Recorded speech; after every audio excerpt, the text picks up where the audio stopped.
Well, hey there. Let's talk about sequels, which outright are doomed for the most part. When making a new IP, you're inherently taking a risk. Generally, a much smaller one, considering it's an unknown product and has yet to prove its success. Therefore, the funding is normally lesser, and if it becomes a hit, then great. You've got yourself a franchise or more potential for success.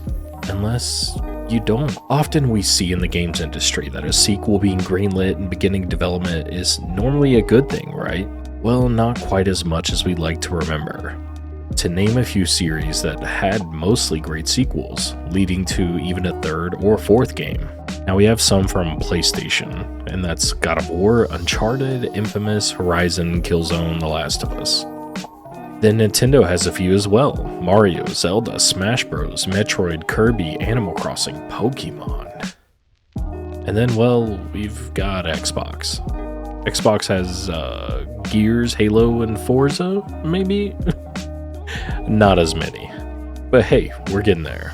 And then PC, we could have an entire section for PC, but we're gonna stick with mostly consoles for this conversation.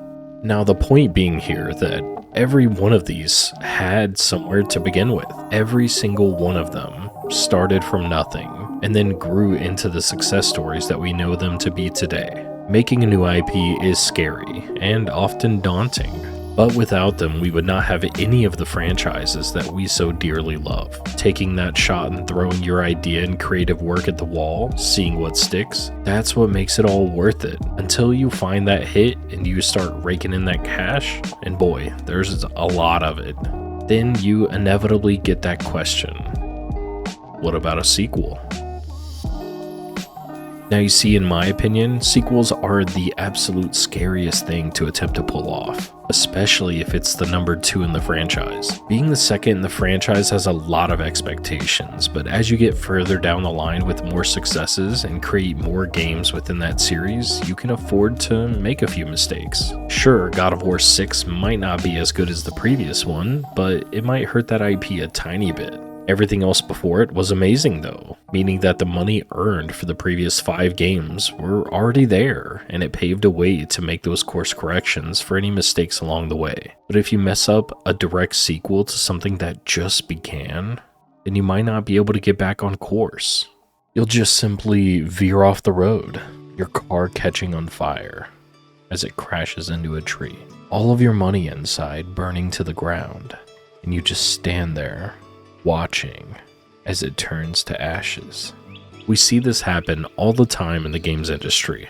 Sequels that just quite don't live up to the original and force the franchise to lie dormant until the end of Oblivion. Speaking of Oblivion, there's Skyrim. Ah, yes, a sequel, but yet a very different game that will not stop selling and getting remastered and put on every toaster or smart fridge in the entire world. This game was allowed to be an absolute mega hit because of the games before it. And those games that came before were only fractionally better one after another.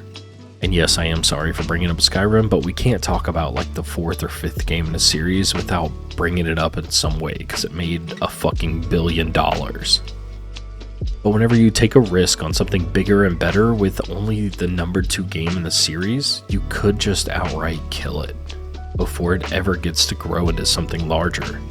A few of these that almost caused that to happen would be Devil May Cry 2. Notoriously a really rough sequel.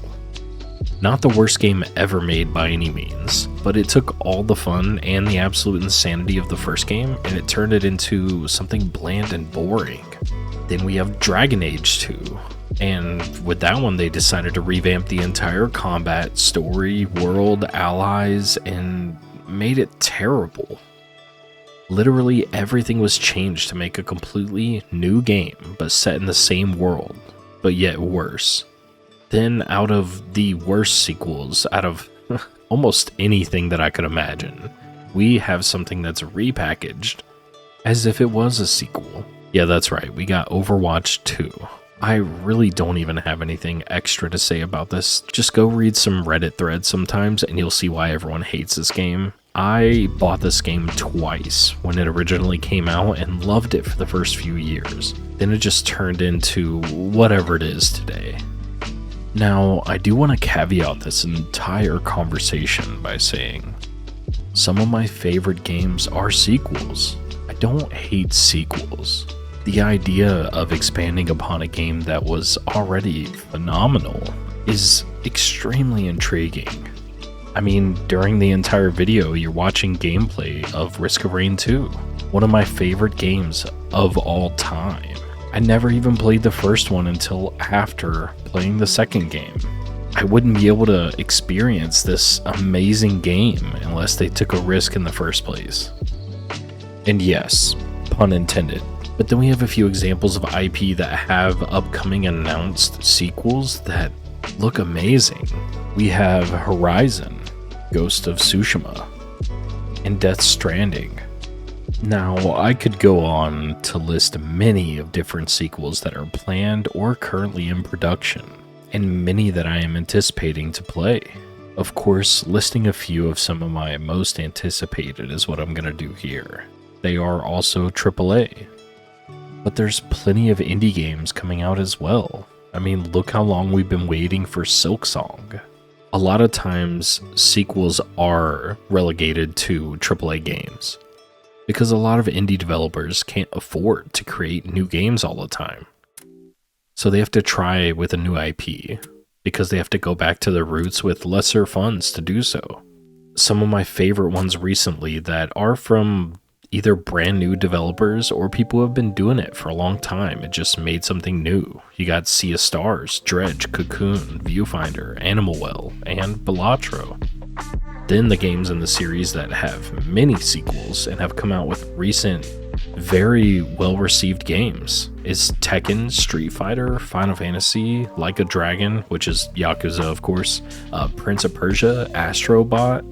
Now, those have many sequels, but if we wanted to sit here and talk about games that just exploded out of the atmosphere, we've got Assassin's Creed 2, we've got Kingdom Hearts 2, Diablo 2, Borderlands 2. Those are direct sequels to the first game that did pretty well on its own, and they needed to follow it up with something that just made it go nuts. But going back to those games that previously were not as good compared to the first game's relative success and almost led to the downfall of a series, they did persist and continued to make some great games that led to even more hits. And following something up is not easy, especially if you aren't truly sure what the fundamentals were that fostered that success in the first place. And with the second game in the series, you can't just throw something at the wall and hope that it sticks. You have to choose precisely what you're going to throw, maybe the speed of the throw, the angle, or maybe even the wall that you're throwing it at.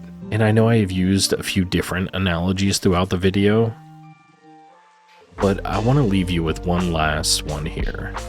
And that is that bottling lightning is nothing short of a miracle.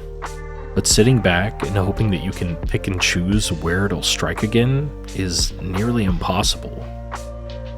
Especially if you're just out there standing in the rain, finger wet from licking it just a moment before, holding it up in the sky and asking, please.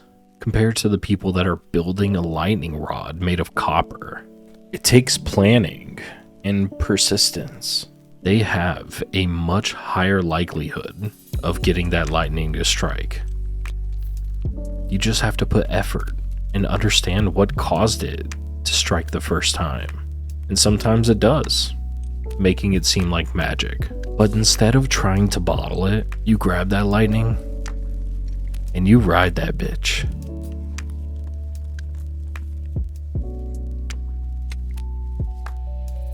I want to thank anyone that watched this entire video because I've constantly changed the type of videos that I make. What I want from the channel, what I want to make in life. I think sometimes I figure it out, and then sometimes I don't. But I made this and put a lot of passion into it. I hope you stick around, and just know, I appreciate you. And I'll see you next time.